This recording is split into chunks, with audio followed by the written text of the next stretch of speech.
everyone, Tim Schofield here. Nowadays, you really only have a couple options when it comes to getting a phone with a physical keyboard. They're very hard to come by. However, Blackberry has stuck to their roots and actually made Android phones with a physical keyboard. Earlier this year, Blackberry came out with the Key2, which I have videos on. I will link to them down below. However, they also released the Key2 LE, which is the less expensive, a little bit smaller version. So I want to go ahead and unbox it, show off the phone itself, also compare it to the Key2, which I have right here, so you can see the design differences, all that good stuff. And in terms of price difference, right now the Key2 LE is $450, whereas the Key2 is $650 to kind of give you a frame of reference. I'll link to both of those down below.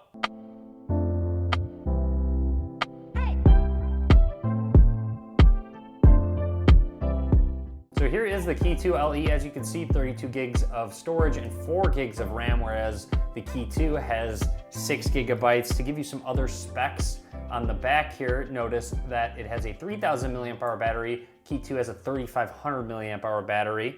Another key difference is that processor, and the LE has a Snapdragon 636, whereas the Key2 has a Snapdragon 660, which will be a little bit better. So here is Key2 LE. Let's open it on up for the first time.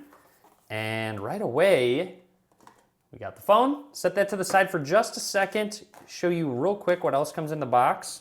You get booklets and a SIM ejection tool, and then inside you get in-ear headphones, which is always nice to see. And look at what these headphones have, a 3.5 millimeter headphone jack.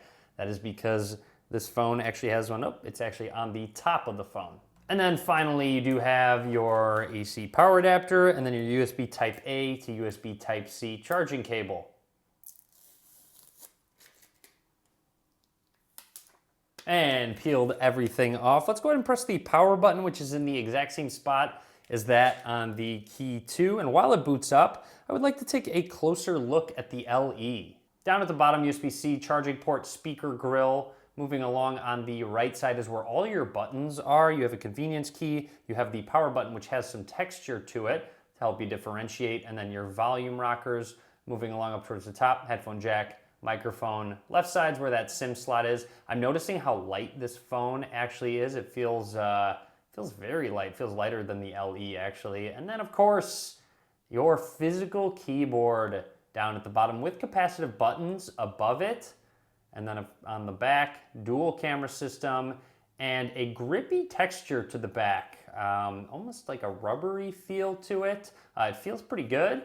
And I don't think I'm going to be able to drop this phone because there is a lot of grip to it. And before we grab the Key2, I will run through the startup process, only talk about anything noteworthy, including that fingerprint scanner setup. So let's set up that fingerprint scanner, which is embedded into the space bar. All we have to do is just go ahead and lift and set our finger on down. This is a really nice implementation for that fingerprint scanner because, of course, when it's flat on the table, you can easily unlock it with your thumb.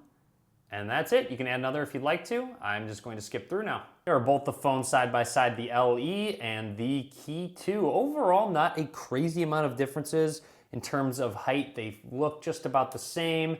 Width, I would say the Key2 is just a little bit wider than the LE. But like I said, you can tell that the LE is definitely lighter. Of course, 500 milliamp hour battery difference does make a difference. Now, in terms of feel, they do feel different.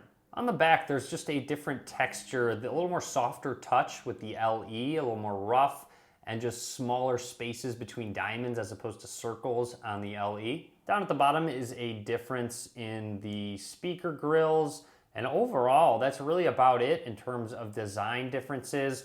The keyboard height seems to be just about the same. The Key2's height is just a little bit higher, as you can tell there. You'll see the buttons are the exact same on both keyboards, so really no difference. In terms of pressing it, it feels very similar. I would say overall, I find that the Key2 feels just a little more premium. I think it has to do with the weight and the materials they use, as opposed to the LE feeling a little bit more light. Both phones have a 4.5-inch LCD display with Android 8.1 Oreo, and overall BlackBerry does have their own skin over Android. However, it's not crazy intrusive. They do have a separate convenience key that you can press right there, which you'll see by default activates the Google Assistant, so essentially just a Google Assistant shortcut. Out of the box, 10.21 gigs out of the 32 gigs is used, which is a little bit high. Of course, since the keyboard has so many buttons, there's a lot of shortcuts that you can customize with the keyboard. Of course, you can customize the convenience key if you'd like to.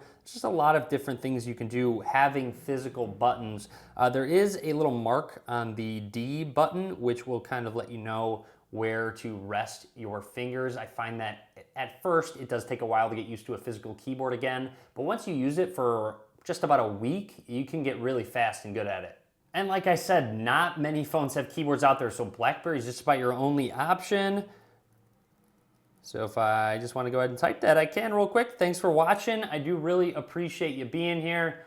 Feel free to give this video a thumbs up if you enjoyed it. That's the Blackberry Key2 LE. Again, all links down below.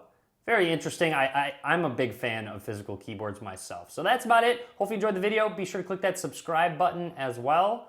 And as always, guys, thank you very much for watching.